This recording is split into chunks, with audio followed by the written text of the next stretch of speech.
Welcome, everybody, to Working While on Benefits, Working While on Social Security Benefits. My name is Liz Fust. I'm the founder and executive director of Gathering Strength, which is a nonprofit corporation in Louisville, Kentucky.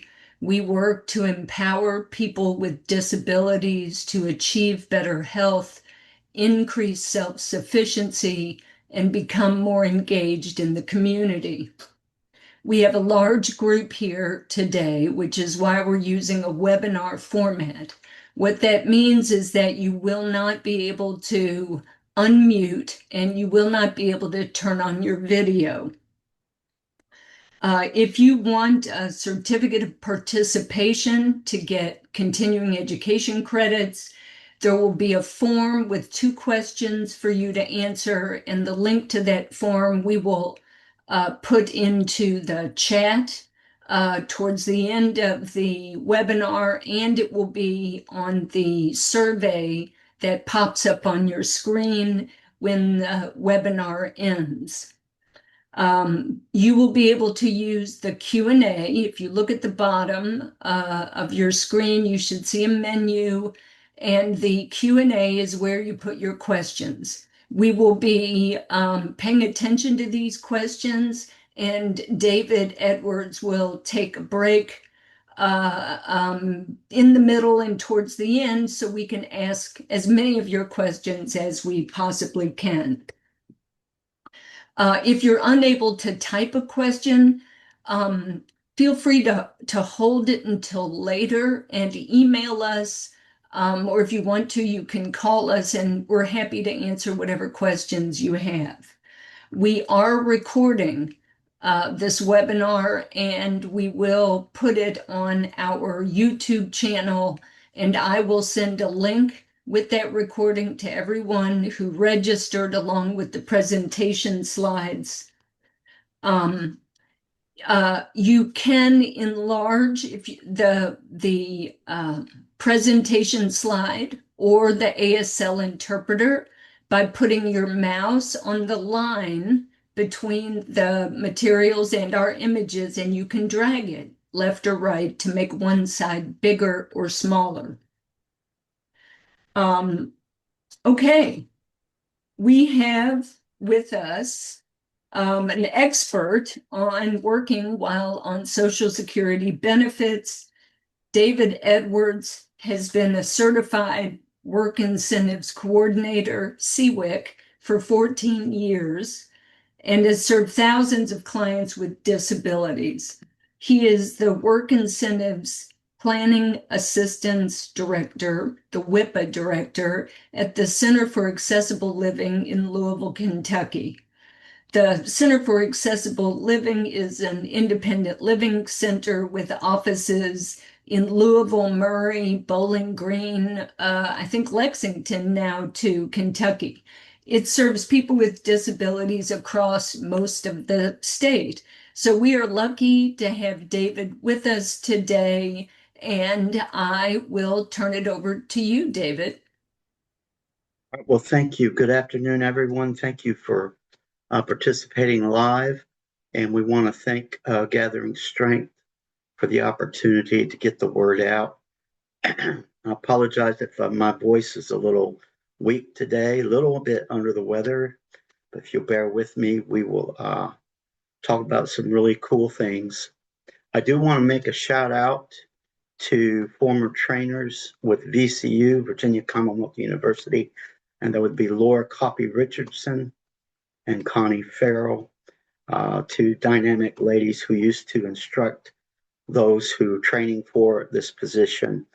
And I would say they could probably still quote everything as if they were still working in the field. They were very, very powerful. And I do appreciate their training and the opportunity to do this career. So we'll go ahead and begin. And she has already gave an introduction, so we will go on through. So what we're going to do is we're going to talk about the 2 main types of Social Security. disability benefits. We're going to look at the overview of what's called work incentives, or the tools, if you want to call it that, to assist people receiving the benefits and to educate them on what would happen when they do work, what happens when they start earning income. And we will close with introducing you to WIPA, which is Work Incentive Planning and Assistance Program. If you know the government, they have their acronyms, and sometimes that can be a little much, but that's what WIPA stands for. And we'll go right into our first benefit, which is supplemental security income. Not to be confused, you will, if you are a case manager or a counselor or starting your career and benefits counseling, you will find individuals who will call their SSI, supplemental security income. They'll call it their Social Security disability income, and that's actually a misnomer. And it's important to know that because the work incentives are different for the two types of benefits. Just a tip, you can ask over the phone if they get their check on the first of the month. And if they do, then it would be supplemental security income. Just a little tip there. Our objectives over this section is what is supplemental security income, the basic effect of earned income on the SSI cash payments, the 4 work incentives, and how they can be applied to reduce countable earned income. And we'll figure out why that's important in just a minute. And the benefits of the 1619B extended Medicaid, that's a Medicaid threshold for people who are working, and their SSI check goes down to 0. So we'll look at these. What is supplemental security income? For some of you, now this may be so basic, but bear with us. You know, not everyone has the knowledge base that we do. Cash benefits for individuals who are 65 or older, who are blind or have a disability with little income and few resources. It is administered by the SSA and it's paid out of federal tax dollars. Now, in our home state, Kentucky, you're automatically eligible for Medicaid because it's what's called a 1634 state. So some of our discussion today will be more for those in a 1634 state. You can't hardly, in time allotted, go through each type and each state's Medicaid rules. That would just be, you really couldn't do it, actually. So the federal monthly SSI payments are capped at $967 per month. This increases just like the other benefit and just like Social Security retirement when they have a cost of living allowance. So that does change every year. It's not set. And they also call this the federal benefit rate. But that's $967 per month per individual. Social Security, or rather supplemental state insurance benefits are based on need, meaning any other income the recipient has will affect the cash payment amount. Income is any item an individual receives in cash or in-kind support that can be used to meet his or her need for food or shelter. Now, for those of you who are keeping up, food is no longer considered in the in-kind support. So if you or a client receive say a $500 gift card to the grocery store, that is not considered income for in-kind support maintenance. And I think that's makes a lot of sense, and I'm glad that's finally happened. Income includes unearned income, earned income, deemed income, or in-kind income. And resources are limited to $2,000. In other words, you can't have more than 2,000 in the bank. You cannot own more than one home.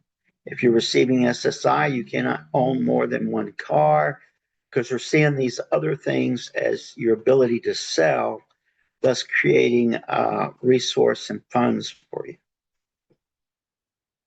Earned income includes wages, net earnings from self-employment, royalties. Maybe you are going to be a writer, honoraria, and sheltered workshops. They still include the payments that are received in a sheltered workshop. Unearned income includes Social Security, disability benefits. Some folk have both Title II and SSI, and so they would include the Social Security disability benefits. Pensions, state disability payments, unemployment benefits, something to remind if you're yourself a benefits counselor, something to remember. Let them know if they draw unemployment that this too will be considered income. Interest of income and dividends. Okay, in-kind income, no longer food, but shelter that adults receive that is paid by someone else. Someone else, excuse me, is paying.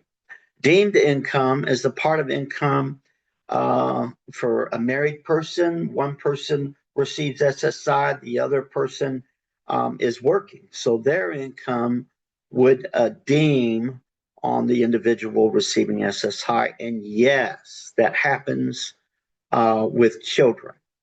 So if a child is receiving SSI and you're wondering why they're not getting $967, well, there's quite a few reasons, but one of those reasons would be deemed income.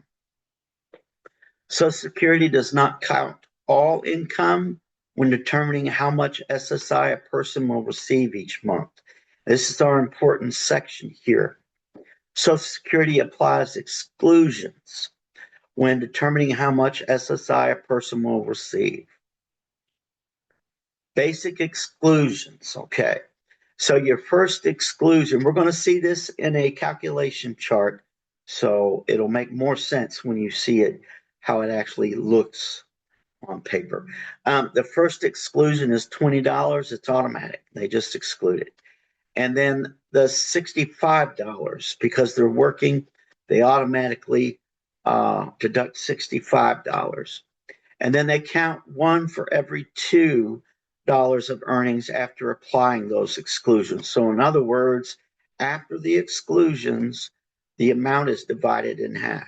It's divided by 2. So again, this tells you the steps, and we're going to look at it apparently a little later. It goes through the steps, but what I would emphasize here is step 3. After it's divided by 2, it's called countable earned income. Countable earned income. So even though they may be earning at a certain level, that is not what has determined their income. They have to find the countable earned income. And a little advertisement for DB 101. They have a benefits planning estimator, and you could go to that page and type in the figures, and it will produce a printout for you on how that looks, but we're going to go right to the slide. So John is making, oh my goodness, John is making $623. They automatically subtract 20, and the remainder, of course, is 603. Then they subtract the $65. We see the remainder here, and then they divide that by 2. Now what do you do?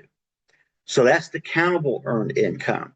And so they take the countable earned income and subtract it from the check, the benefit rate, which is $967. And so their new cash benefit from SSI has been reduced, but overall, they're making more than what they wouldn't, or what they would have if they hadn't been working. It's important for SSI recipients to report every month. This is probably one of the number one issues that happens with people with SSI, creating themselves an overpayment situation where they get a letter from the mail says, hey, you didn't report your earnings. Now you owe us this money. And it can be very frustrating. And so it's good for the information to get out. Anyone receiving SSI, they need to report their earnings every month. Every month. Okay. There is a little bit of a lag time when you report. Sometimes it's 2 months or sometimes it's 3 months. But you've reported and you've done what you're supposed to do, and there won't be an overpayment. In addition to these calculations that disregard over half of the income, there are some deductions that we can do that will further lower the amount of countable earned income. Now, real quick, you want all the deductions available so that you can get the largest benefit check that you can receive. In other words, if we don't know all the deductions that we have, we're actually cheating ourselves out of money. And everyone needs every dollar they can get. So we want to make sure that we're well aware of the deductions that anyone receiving SSI could use. Okay, so there are 4 here that we're going to discuss. There's the student earned income exclusion. There's the impairment related work expenses. You can almost guess what that means. Blind work expenses and what's called plan to achieve self-support, or the PASS. We're going to look at student earned income exclusion. First, I want to highlight this one. If we are dealing with youth and they're about to graduate high school and they want to go to work, maybe the parent is a little hesitant in that.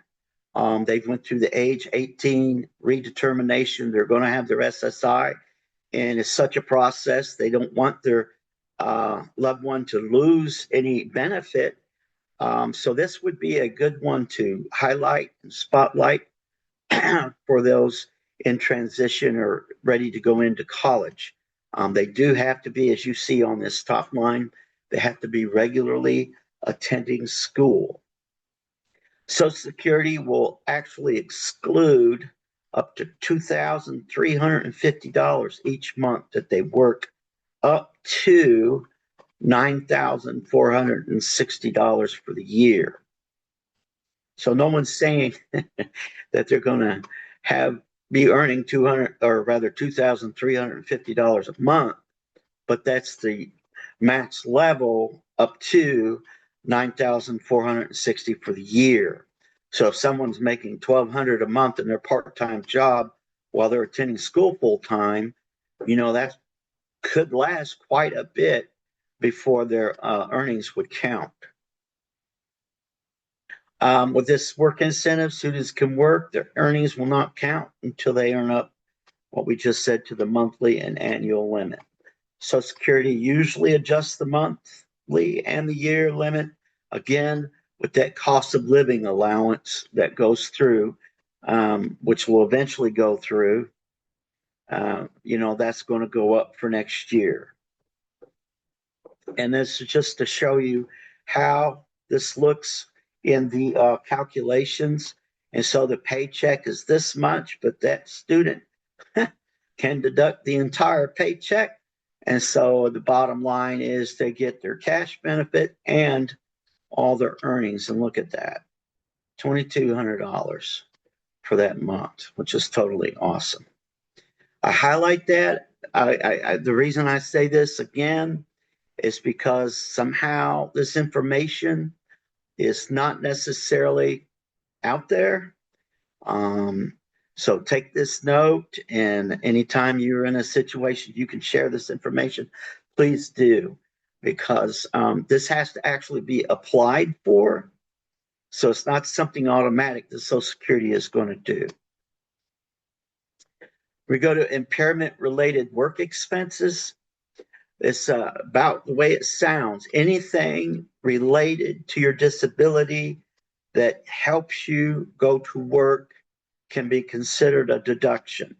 And an easy example of that is perhaps someone has to take paratransit to their job because they can't drive because of their disability. That individual can keep receipts. Please keep receipts. Um, and then once they apply for that at the Social Security office, they will deduct that every month, especially if it's a monthly thing. They will deduct that every month from their income before they determine countable income. They have to be related directly to work. You have to need it. The costs were paid by you. Now, in some things, when we have Medicaid, there's not a lot that we do pay for, but sometimes there is. Some equipment's not paid for, and again, transportation is not paid for. So we want to keep this in mind that impairment-related work expense. We need to communicate with whoever we're talking to and make sure that they are aware, and especially with SSI, because there's not this substantial gainful activity. That's their check every month. Their check's going to be calculated. So the more deductions we have, the higher the check. It's just showing more examples of what can be a impairment related work expense. Notice the medical devices and prosthesis. Sometimes those things, and residential modifications. I do want to interrupt this slide and to tell you, say I go out and I have to pay out of pocket $1,200 of my own money in order for the ramp on side of my house. I hope they can get it for that much. But specifically, I want to point this out that you can spread that cost over 6 months, 7 months. You do not have to put the whole entire amount just for that 1 month of work, if I'm making any sense. So you can separate that out, and that way, you're taking care of it, and your check would be larger through those months instead of just a one-time deduction. Okay. And this is an example on the calculation sheet where here's without any deductions. But if you look where the impairment related work expense is, it's just before, right? It's just before that they divide by 2. And so your bottom line is going to be larger than if you didn't do any deductions. Another tip, let folk know that they come out ahead when they're working. Show them the bottom line. Show them the bottom line. I know an individual didn't want to do anymore a certain amount of hours, and then they started working and they liked what they were doing, and then they worked more hours because they were showed the bottom line. This is one that is specific to a disability. It is the blind work expense. I don't feel this is emphasized enough, so I'm highlighting this one again, an extra conversation. It's available to SSI recipients who receive benefits based on statutory blindness. So Security has to have determined the person with the statutory blindness. It allows exclusion of any other work-related items that are paid out of pocket and not reimbursed. And blind work expenses do not need to be related to any impairment. They need to be expenses related to working. This work incentive only exists in the SSI program. I have heard people talk about blind work expense with people with the other disability benefit, but It's only for SSI. Couldn't find my vocabulary. Some examples of blind work expenses: service animal expenses, transportation to and from. They can write off their taxes. They can write off their Social Security taxes. They can write off any payment they make for attendant care, visual and sensory aids, translation of materials into Braille, professional association fees, and union dues. So, this word needs to go out. And here we have an example, and I want you to see where the benefits work expense is located in the calculation. Now, with the impairment related work expense, it was before they divided by 2. But with the blind work expense, it's after they divide by 2. So it's even a greater deduction. And just need to see that to understand that deduction is after they divide by 2. Very, very important to remember that. Okay, I'm not going to talk too much about the PASS SSI work incentive. It allows a person to set aside earned or even unearned income, not the SSI cash check, but if someone was receiving both Title II and SSI, then they could put their Title II benefit into a PASS plan. A lot of confusion on the PASS plan. Get a lot of calls of folks that wants to purchase a car. It doesn't necessarily go through.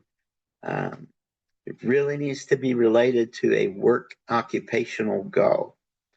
So a PASS for education, a PASS for training, job coaching, transportation, job-related items. These are all approved to save up for to reach your occupational goal. I do believe we get an example, but a mechanic, I believe that's our example here. The young lady needs to buy a tool set because she is in a learning mechanics and she has to save up for the tool set. She can write a PASS plan to save the money for that expense. Okay. So we want to look at that on our calculation sheet. So if you look down here, the countable earned income, okay, there is the PASS. She's saving $357. So when it's 0, her countable income would be 0 because they subtract the PASS from the income. So her income is now 0. So she gets her full cash disability benefit, $967, because she is saving. She has approved PASS plan. So that's a quick jump, but we want to talk about the Medicaid. We talked about the cash benefit quite a bit, and now we want to talk about the Medicaid. A lot of times, this is the number one concern for individuals drawing SSI. They don't want to lose their health insurance. And so there is something called 1619B. And to be eligible, you still have to be blind or have a disability. You have to meet all the eligibility requirements. $2,000 limit on resource, have a disability. You must have been eligible for Medicaid and SSI for at least 1 month before becoming eligible for 1619B. And you need continued Medicaid in order to work. And you earn under the state threshold. Now, in the state of Kentucky, our threshold is $44,078 a year. So an individual who has SSI, they're not going to get a cash benefit. That's called a break-even point. If they're earning up to 44,000 a year, but they still maintain their Medicaid. And I want to talk you through something real quick. So I work enough to where I don't get a cash benefit, okay?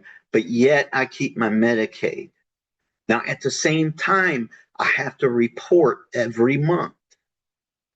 So if something happens and I have to stop working because of my disability, the following month I have zero income to report. Well, my check will go back to $967. That's why we report every month. Now, it may take 2 months. Remember the lag time. It may take 2 months, but the SSI check just comes back on because you haven't any income. I hope I'm making sense. Trying to alleviate fear out there. Oh, I've got the job, but what happens if my disability prevents me from succeeding in it? Well, once you report no earnings, and you can even call the office and let them know you're no longer working, your cash benefit should report, or rather, come back on the next month. How can I get help with SSI and work? Every person's situation is unique. And I would add that the states, their plans are different. Indiana is different when it comes to Medicaid than Kentucky. So, you really need someone who can navigate both your situation and what the state's resources and policies are. Work incentive planning and assistance, what we do, this is what we do. And if you want to find who's your WIPA project in your area, you can go to this website. You click on the website and it goes through here, especially if you get this via email, you can follow through with this. And it will take you directly to your state, and it will give you a list of the WIPA in your area. Obviously, you would pick the one that covers your county. It is a county thing. We cover the counties, and maybe somebody else covers the other part of your state. So if you call this toll-free number,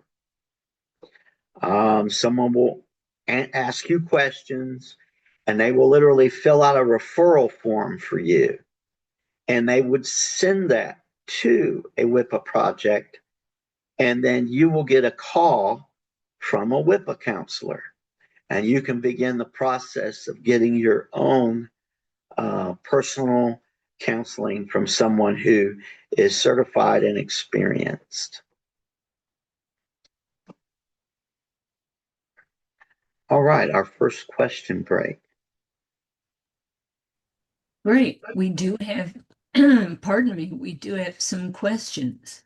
David, I'll go in reverse order here. So the most recent question was, what happens if I save more than the $2,000 limit? Okay. Now, I don't know where the individual is as far as state, but there is research they can do on their own to find if they have an ABLE account within their state. This is a special savings account. If you were disabled before the age of 26, that you can put money in there. It will not affect your resource limit for SSI. And at this moment, it's for people whose disability occurred at the age of 26 or before. But starting in January, I'm going to get the number wrong. It's people whose disability started at the age or before 46. 40. Yeah, yeah, 46. that's right. Thanks. Right. So that would be something I would look into. And then outside of that, there could be, depending on the disability, there could be special needs trust, wherein you can put money into that and it would not affect your SSI resource limit.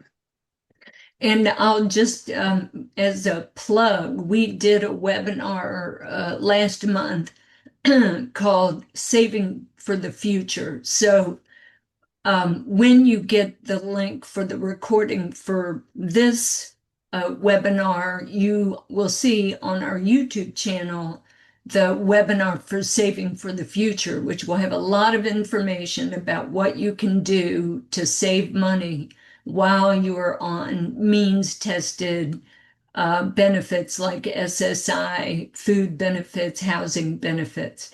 Okay, David, moving along. Do you have to use a special account for PASS? Uh, no, it's a regular bank account, but you have an approved plan. And if you pull money out of that account and pay for expenses outside of the plan, they would terminate your plan. But it's not necessarily a special bank or a special account, but it is an account that you would set up in partnership with Social Security. We got a comment too from someone who has a son with a disability who's in college, just pointing out that you really need to advocate for yourself because she has found that Social Security employees who she's called about the student um, incentive, and those employees did not know what they were talking about, and she had to tell them that she was correct. And every month she flags his earnings as student income. So I think that's just a good pointer.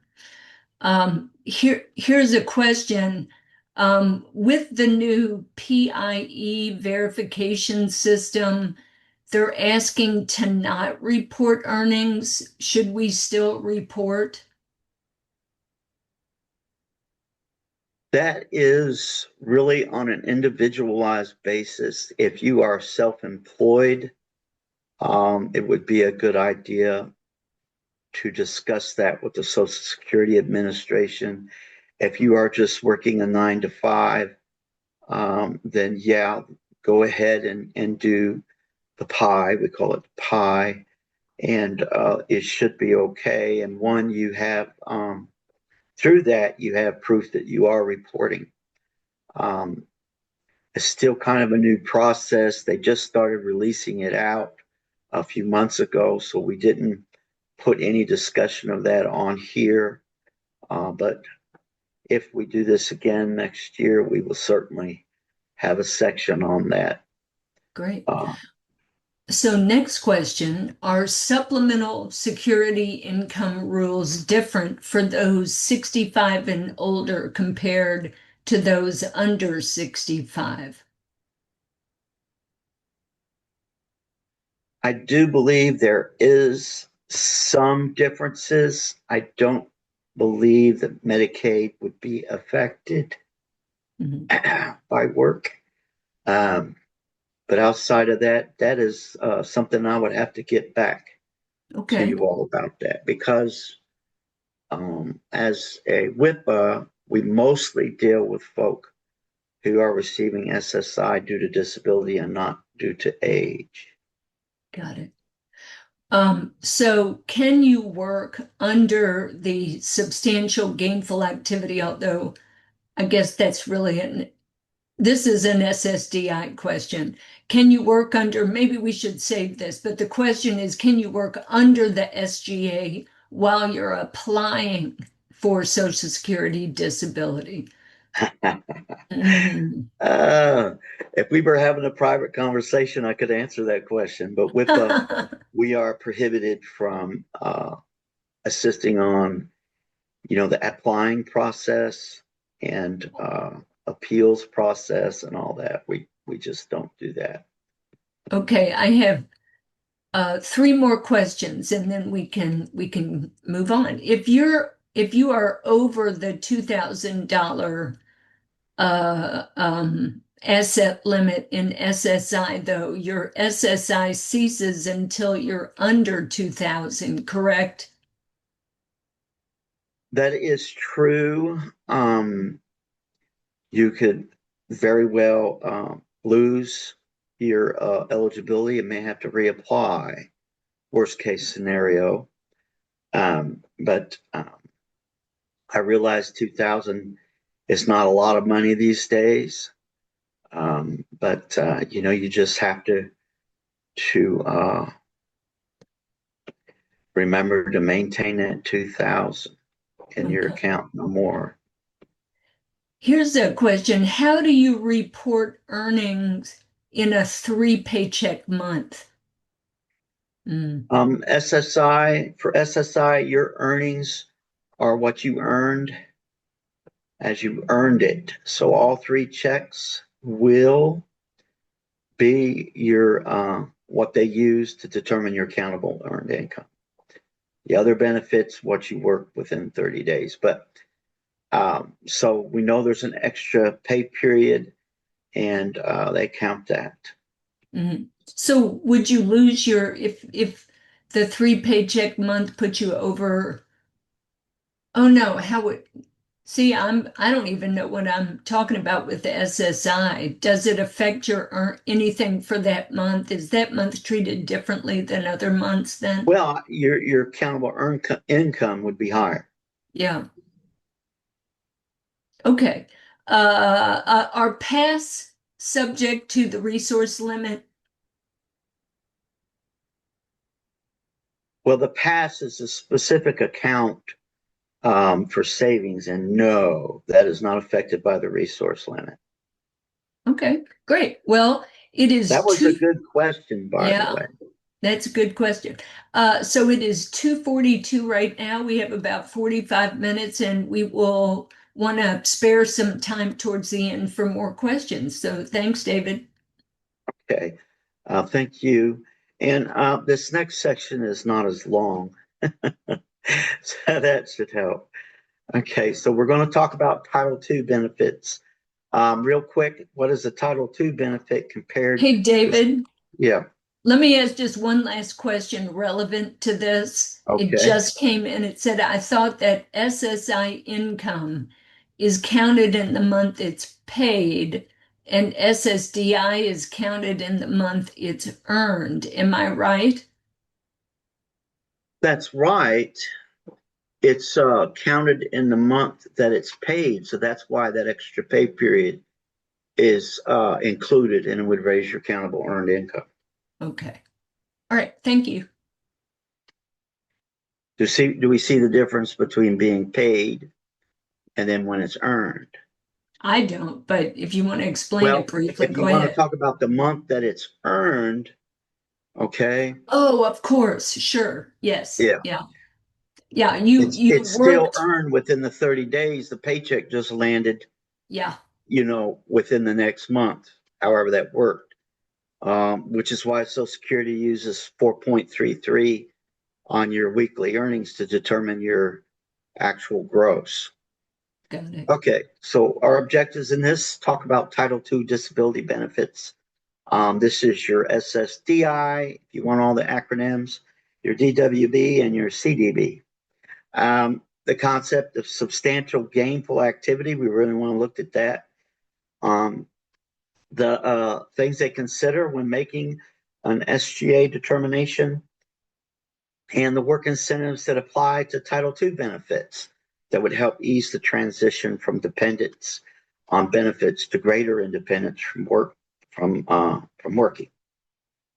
I might talk too fast on this. You guys let me know because I get kind of excited about some of these work incentives. Um, Three different types of the benefit. Again, a Social Security disability insurance. This is when the individual himself or herself paid enough quarters to have earned their own. Childhood disability benefit. This is a benefit someone received because a parent paid enough and earned enough quarters for them to receive this benefit, and they themselves have not earned enough quarters. And then finally, a disabled widow benefit. So the widow is receiving disability because her or his spouse had passed away but had earned enough quarters. Title II disability benefits are a form of insurance. They are not means tested. Very big difference here. Doesn't matter how much you have in the bank. Doesn't mean how many homes you own, cars. It's not a means tested benefit. It's been earned by somebody. Resources, most forms of unearned income have no effect on these benefits. The amount of disability benefits payable under Title II is determined by the number of holders' work record. That would be the Social Security number they mean. Understanding the concept, substantial gainful activity is more than a number. It's very, the first question I get, the first question anybody gets, how much money can I make before they stop my check? I mean, that's the perennial question, you know. But it's more than a number. It's very important that everyone understand it's more than a number. There are things they do to determine. It's an assessment of the value of a person's work. This value may or may not be the same as what the person was actually paid or earned. Now that sounds like gibberish, but what they're referring to is if someone is working, but yet they get more breaks than someone, they're not required to do the same amount as someone else. In other words, there are special conditions and subsidies. So before an SGA determination is made, they look at the value of the work. Now that should help us understand this short sentence a little bit better. Not just a number. SGA determinations require judgment and interpretation. They're not always black and white. Someone getting that extra break, they have to look at that and they have to see the value of that. There are some examples we're going to see in just a minute. They can't be made in real time. Work performed in a given year is compared to the SGA guideline for the SGA in that year. Only Social Security personnel can make SGA determinations. We have these guidelines here on the side. For non-blind, substantial gainful activity is accountable income. Notice the word countable. We're using countable again. 1,620, that would be gross. And for blind, that'd be $2,700. Okay. A pattern of work valued above the annual guideline is likely to be considered substantial gainful activity. We don't like those words. Likely, unlikely. We want exact, but it's not necessarily exact. Remember that. A pattern of work valued under the annual guideline is unlikely to be considered SGA. Social Security applies the SGA guideline for the year in which the work was performed. Past years, this is why we bring this up, past years have a different guideline. So you can't use this year's guideline for the work you did in the past. Social Security has to use what was the guideline in the past. Work incentives to use to reduce countable earned income. Again, that's subsidy and special conditions. And our friend impairment-related work expense. Subsidy and special conditions. The individual's wages represent not only pay for their work effort, but also represents help from someone else, or a higher pay than would be received by a non-disabled employee for the same work. Examples: extra assistance, a reduced production rate, frequent breaks, fewer job duties in a similar job, or other accommodations.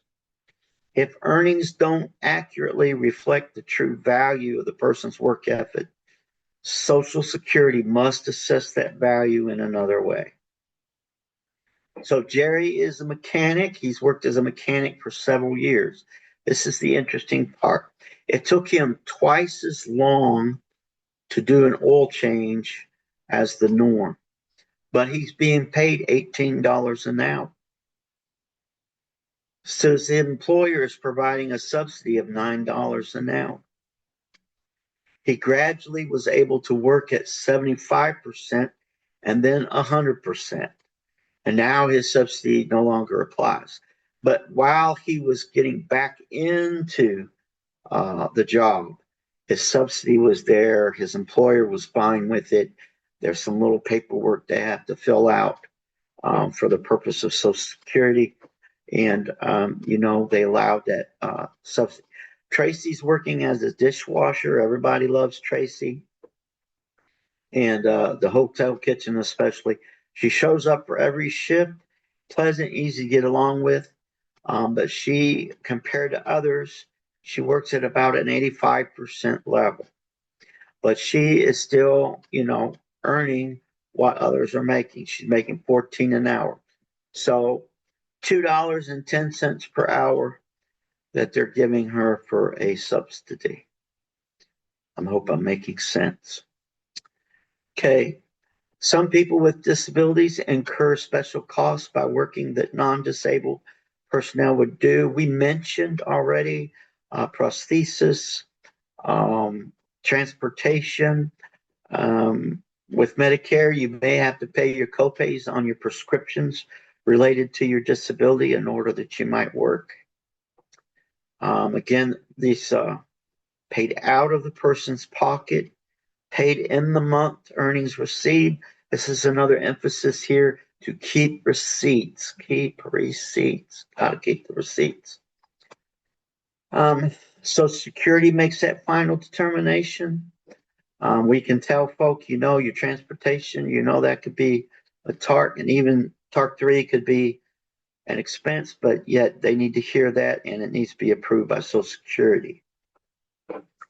They make a request in writing. There's no real form for that. And it shows again some more items that could be examples of impairment related work expense. Okay. This is probably when I start talking too fast. If I engage in SGA, will my benefits stop right away? If I try to work at a substantial level, but it doesn't work out, can I get my benefits back again? Will I lose my Medicare if I work at a substantial level? Okay. And they're showing you these different phases of the work incentives for Title II. Remember Title II, SSDI, CDB, and DWB. A little caveat or interruption here. If you are receiving a childhood disability benefit and you marry someone who's not receiving any benefit, then the childhood disability benefit would end. Just wanted to put that out there. Trial work period is a total of 9 months. No matter what you make in a trial work period month, your cash benefit is not affected. And if your cash benefit is not affected, your Medicare is not affected. After the trial work period, there's Social Security is going to want to know what you're doing. And we're going to go through this a little more.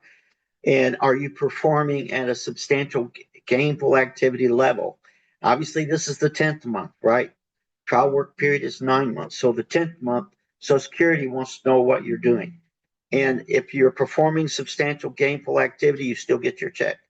And you still get your cash check the next 2 months. This is called cessation and grace period. So for an entire year, if someone, say, is earning over substantial gainful activity, they will get their cash benefit for an entire year. Okay.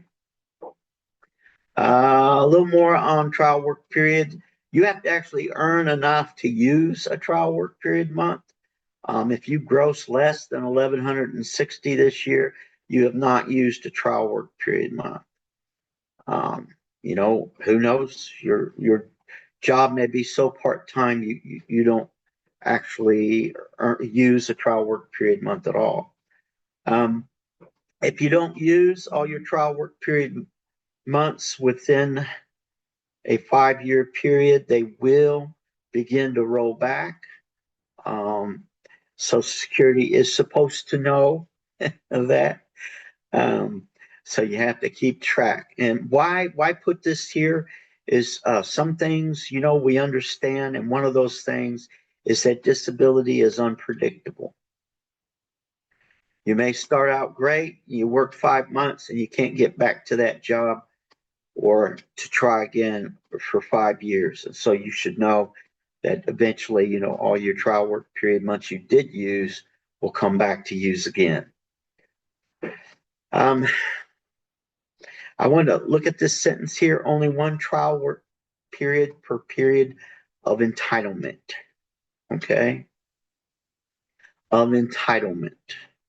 All right. After the trial work period ends, Social Security provides another safety net, and we'll start getting excited. It's called the extended period of eligibility, and this is 36 months long. So, what happens after the grace period? Well, your cash benefit is supposed to be suspended. You're not supposed to be getting it. If you do get it, please don't spend it, because what's going to happen is when they catch up with what they're doing, they're going to say they overpaid you and they're going to demand all the money back at once. So don't spend it if you know you're not supposed to get it. Another good reason to have a CWIC, a WIPA with you to walk you through all that. So for 36 months, this is a safety net, right? If you can imagine a tightrope walker when they practice, they have a giant net beneath them. What does it mean? Well, your cash benefit is suspended during this 3 month, or rather 3 years. So if because of your disability you cannot perform at that level, that substantial gainful activity level, either your hours have to drop because of your disability, or you simply cannot continue with the job. You inform Social Security, and your cash benefit is supposed to restart the following month. Give it another month. But what is your responsibility? If this is happening, you need to call Social Security right away. Let them know I'm no longer working at substantial gainful activity level. There have been issues in the past. So Social Security will want you to have something in writing to let them know that this is factual. So a letter from the employer or whatever that would do with that. So 3 years. At this time, we've talked about 3 years and 8 months of work. And the cash benefit doesn't go away right away. You're paid for a year, and then you have a suspension period. So it hasn't disappeared. You haven't lost your SSDI or your CDB or your DWB. Okay. If a beneficiary isn't performing SGA at the time the 36-month reinstatement period ends and never engages in SGA again, the benefits may continue indefinitely. Just trying to tell you that if you're not performing at SGA level, then your cash benefit would continue. Okay. Now, let's say you got sick, employer held your job. You were out 2 months. You definitely tell Social Security, I'm out. And then when you go back in 2 months, tell them you're in. And so for that time frame that you missed work, you know that you would get your SSDI for those months that you missed. Not making any sense? I hope so. So it's a safety net.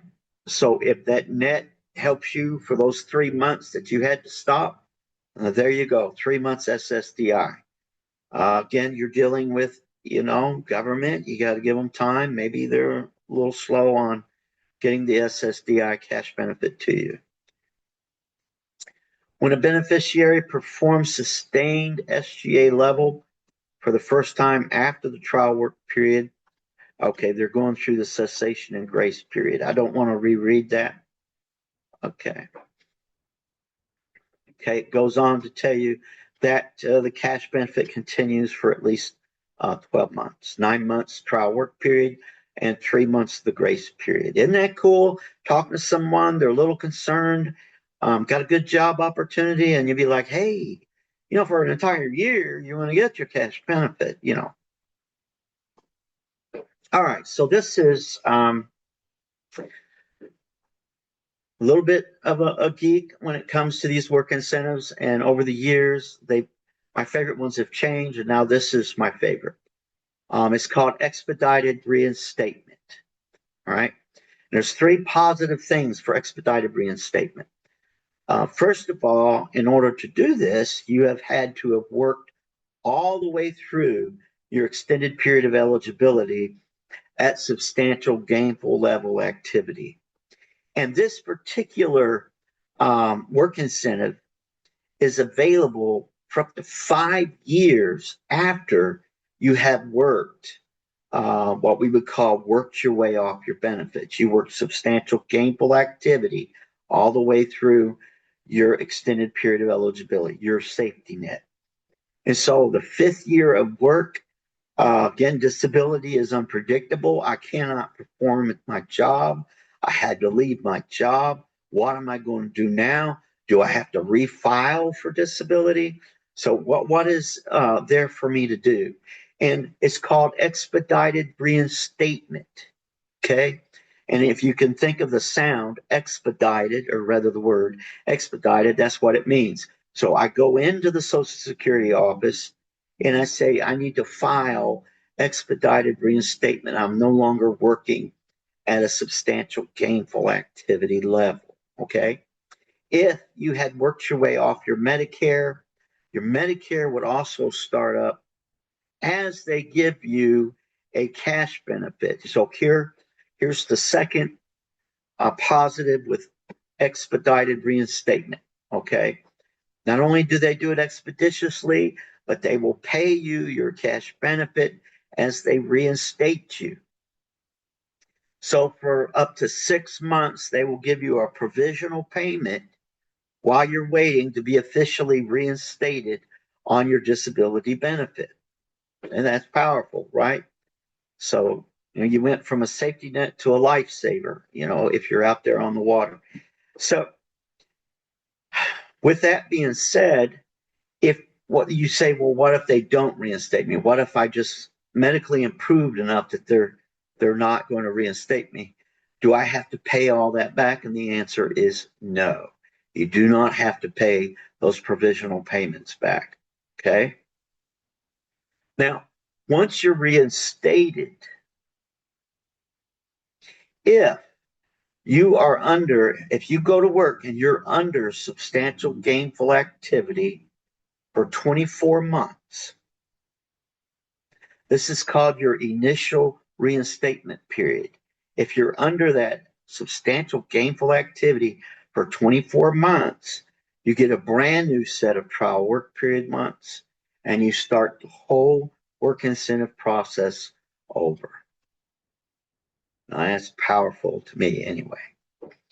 You receive up to 6 months provisional payments while the medical review is being conducted.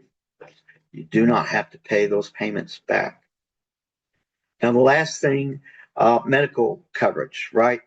So technically, if you start tomorrow earning trial work period months and you're going to work your way all the way through, then you would have a total of 93 months where you would keep your Medicare. Okay. There are some different scenarios that you may fall into.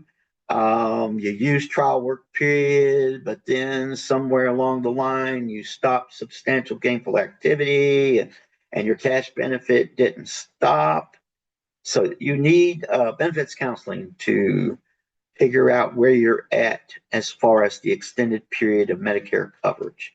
But from start to the end of the Medicare coverage here, it's 93 months, which is a little over 7 years. Okay. Again, same slide. You can call this toll-free number. They will get you to your WIPA project in your area, and your next call would be from a benefits counselor, a CWIC. Any questions? Yes, there are a couple of questions. I'm going to circle back to the SSI because someone put a comment in here again about the 3 paycheck month. And they said you can also ask Social Security to average, I guess, over a year perhaps, so the third paycheck doesn't count as much against you in that 1 month.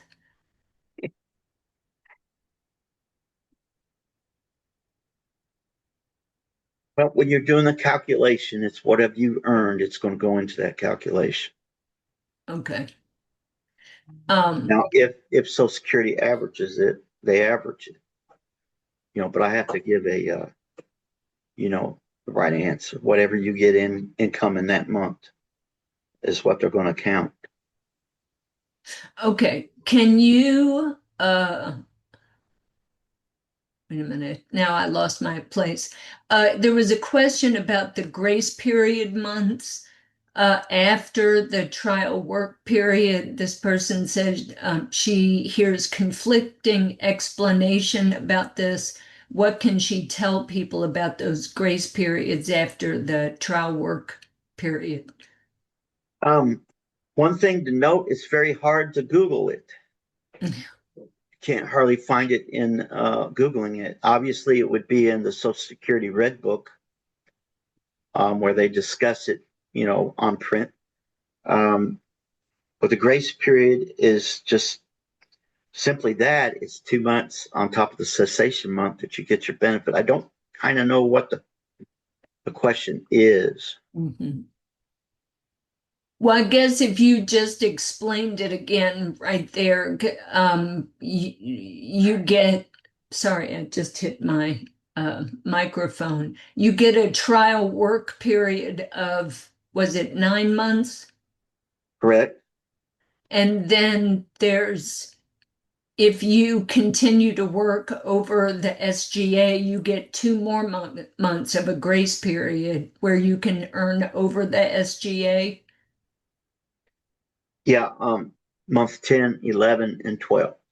Okay, and those are the grace period months. Yeah, that's the cessation and grace period. Okay. Um, then there was more of a statement, but I'll run this by you. It's about a beneficiary going through expedited reinstatement.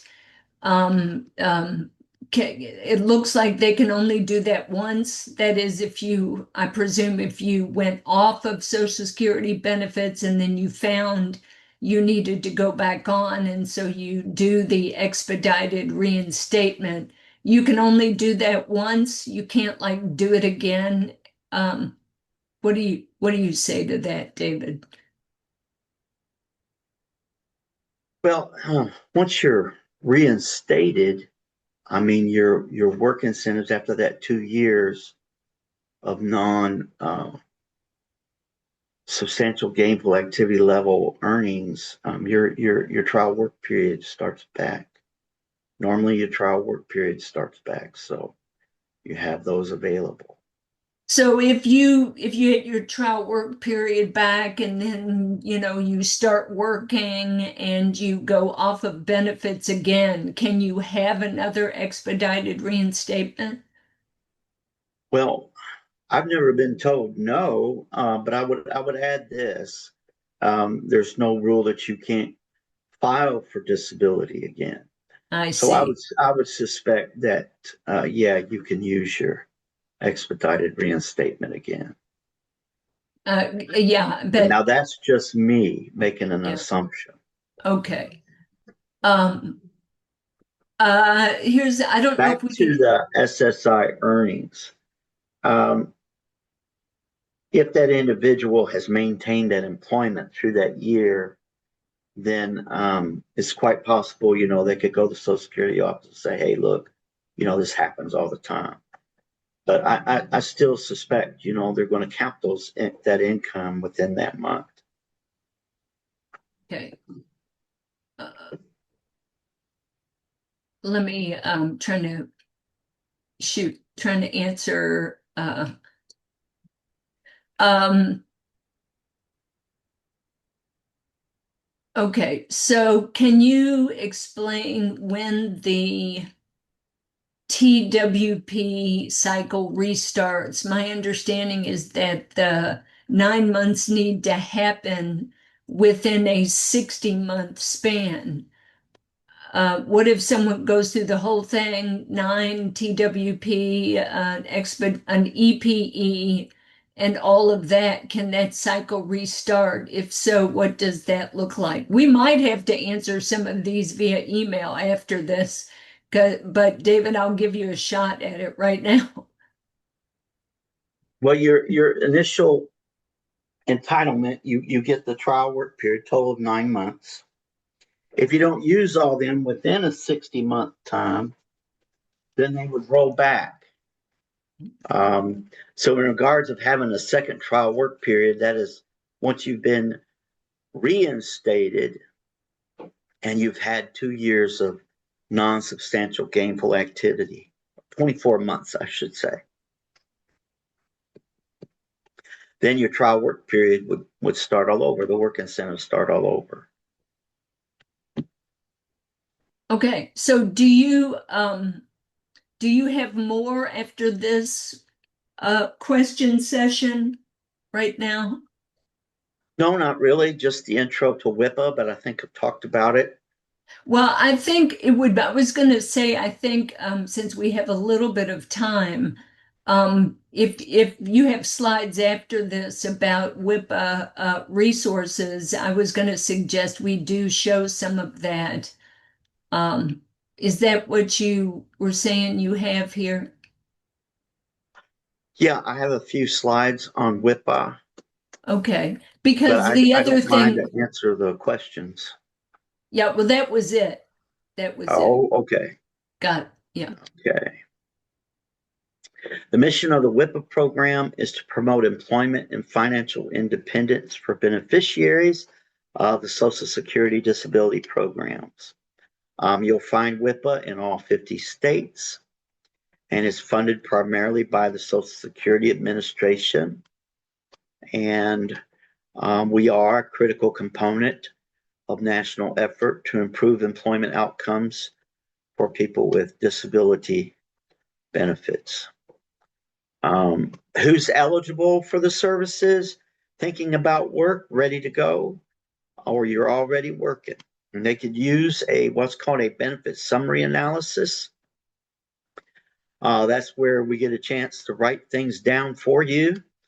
We do an intake and we find out all that you have coming in: food stamps, help with rent, Medicare premiums, whatever it is that you have in your situation. And we write an analysis of how employment affects all of it.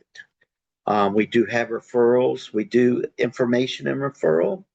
If someone says they can't really find a job, we would refer them to Employment Network or the Office of Vocational Rehabilitation. We try to be a good community partner. Having said that, it's a good webinar today, and there are things you can read on the Social Security Red Book, but please don't try and answer questions completely for someone if you have not been trained or certified. It's okay to refer them to WIPA, refer them to what's called a community partner work incentive counselor, CPWIC for short. They're all over the states. They're all over your area. And, just get it done right. And you might not leave out anything, but let those who have been trained to do that. CWICs do not report beneficiary information or manage benefits. We don't report earnings.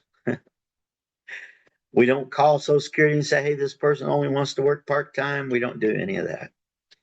I will tell you that at the Center for Accessible Living, our job and our motto, okay, is for you to be fully empowered, you have to be fully informed. Fully empowered is to be fully informed. Half of the information won't do. And you can see that in what was brought up in a comment about the administration office did not know about student earned income exclusion. It's important. Your information is empowerment, but again, to be fully empowered, you need to be fully informed. You need to know what's going to happen to your benefits and when. We do not provide employment services or supports directly to beneficiaries. We used to in the past be able to actually go to the Social Security office with individuals, but at this time we're not able to do that. Because sometimes there's a communication issue where they're using the language, but you don't know the language, and so your questions aren't really getting answered. But so just call us, and we will do their best to assist in educating you. We verify your benefits. We won't do anything without verifying benefits. If we get a cold call, hey, what can I make? And that's just not what we do. We have to verify what you're getting before we can really answer any questions specifically. And then, of course, we talk about the federal, state, and local benefits. So when you get a benefits counselor, a CWIC or a CPWIC, you know it's going to be specific to you, what you got coming in. We did all go through a federal background check. We use Secured Drive. We have a secured email communication with the Social Security office, which has been a benefit over the years because sometimes we can get those questions answered straight from Social Security. And we have to recertify. You won't believe this, but we have to recertify every year. Every year. Because there's just so much information. So we have to do that every year. Who's eligible? Anyone with disability benefits, already receiving benefits, and at least age 14, but not yet fully retired. Priority groups are people who are currently working or engaging in self-employment. Priority group 2 are actually pursuing, say, someone with the Office of Vocational Rehabilitation or an employment network. They're actively pursuing employment, then they would be a priority. We prioritize the youth because the sooner that it's understood how this works, both for families and the students, the more the myths and all the false information is deleted. It's just gotten rid of. So Social Security defines transition age youth as being at least 14 through the age of 25. Yeah, even if we get a call and they're 16 and they're thinking about getting a job at the movie theater, then we would certainly take them on. We do work with veterans. I've had a few last year.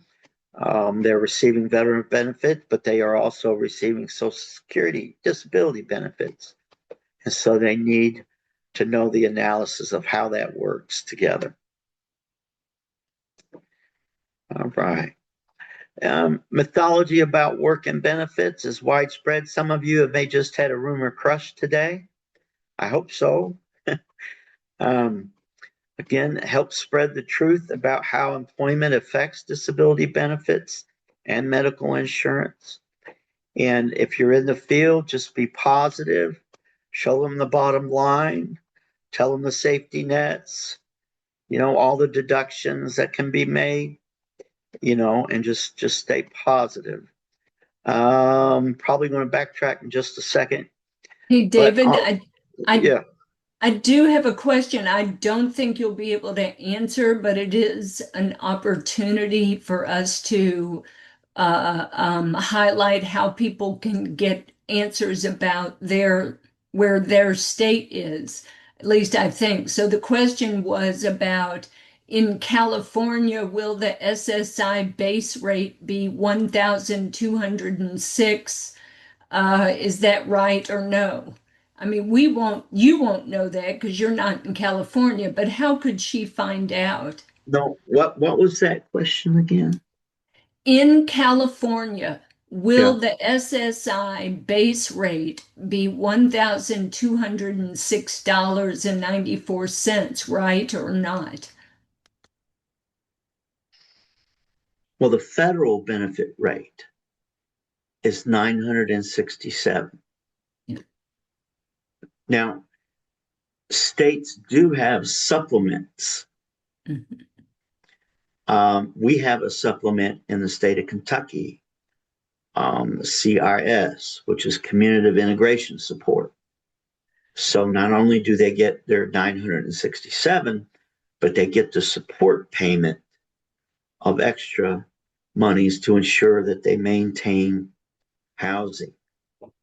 So I don't know if that's what the individual is referring to, So but it would be worth a call to their WIPA. yeah, that's where I'm going with this is if you are, David and I are in Kentucky. If you are someplace else, you will want to find your WIPA and CWIC like David where you are. So you can ask questions about what's happening in your state. And one of the ways you can do that, David has shown me, is if you look in the chat, we put a link to the choosework.ssa.gov, right, David? And people can use that to find a WIPA program in their Yeah, area. yeah, absolutely. Hey, I want to add when you have WIPA, let's just say a question comes up and I'm not comfortable with that. You're on the phone, but we have what's called technical liaisons at the Virginia Commonwealth University. So any question that we haven't come across before, they have, and we have that resource for us too. And we've developed relationships. Your WIPA will probably have developed relationships with some folk at the Social Security Administration, and so sometimes that helps to navigate through the confusion of what's going on. So it's a very good thing to use your WIPA. We have about 7 minutes, and I'm thinking of showing the website. Um, how do you, if you stopped saving and I'm sharing and I shared, I could show the website rather than just the link. Are you okay with that? Oh, yeah. I'll stop share when you're ready. Okay, I'm ready. All right.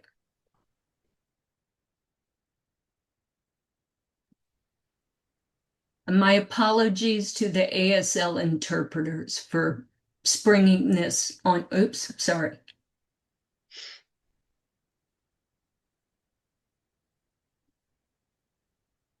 Okay, so this is the website that we put in the chat. If you scroll down to search for a provider, you can click that. It's complicated, it's not perfect. Then here you can go to your direct search. David might have to help me. And here you want to find Unclick, your un, WIPA. yeah, Yeah. unclick in, yeah. And And then then, click yeah. WIPA and then put your zip code in there. I wish the California woman could give me her zip code, but I can't see because I'm sharing, I can't see the Q&A anymore. Um, so let's just put in the, my zip code. And then you click update results. Since you've entered the results are now sorting. Okay, and then you want to scroll down. Don't forget to scroll down, and you will see all the locations that can help you. I hope this helps. Um, so if you have specific questions in your area, you can do all this. You'll get a phone number, address, all that jazz.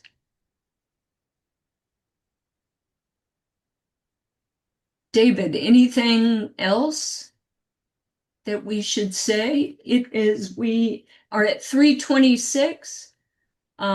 So we have 4 minutes if you want to drop some more knowledge on us. Oh, I just glad everybody was patient, and I hope they learned something new. I want to reiterate what we're emphasizing kind of today is the blind work expenses, um, the student earned income exclusion for students under the age of 22. Yeah, that's two very important things. And your Medicaid thresholds to where you don't lose your or rather your Medicaid if your SSI check goes to zero. Remember that in the 1634 states. So yes, even in Kentucky right now, you can grow 44,000 a year and keep your Medicaid. So that's exciting things. That's great. Thanks, David. Thanks so much for your help today. And um, uh, folks, email me at hello@gatheringstrength.org if you have some questions. A lot of this is detailed and complicated. So we can't answer everybody's specific personal situation, but I know we had a few questions that, you might want a more in-depth answer. So also, when this ends, you will get a survey. On that survey is a link that you can click if you want continuing education units. So thanks for joining us. I hope you have a wonderful rest of your day.